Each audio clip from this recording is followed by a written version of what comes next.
Mga bro, kamusta? Ngayon, gusto kong pag-usapan ang isang nakakaenganyong balita para sa Pilipinas.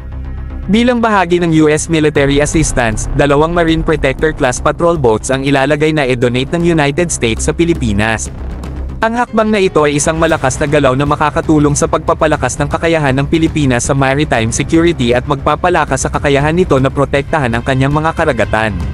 Nakakatuwa na makakita ng positibong pakikipagtulungan sa pagitan ng mga bansa, lalo na pagdating sa mga usapin ng seguridad at depensa. Ang donasyong ito ay isang patunay sa malakas na ugnayan ng United States at Pilipinas, at ito ay isang hakbang na tama para sa parehong bansa.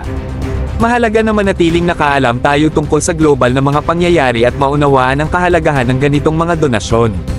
Ito ay paalala na ang kooperasyon at suporta mula sa mga kaalyado ay maaaring magdulot ng tunay na pagbabago sa seguridad at katatagan ng isang bansa. Ang balitang ito ay isang malakas na paalala ng positibong epekto na maaaring magkaroon ng internasyonal na pakikipagtulungan. Ito ay isang patunay sa lakas at pagtibay ng Pilipinas, at ito ay isang dahilan upang maging positibo para sa hinaharap. Patuloy tayong manatiling nakaalam, maging positibo, at suportahan ang mga pagsisikap na makakatulong sa mas ligtas at mas matatag na mundo.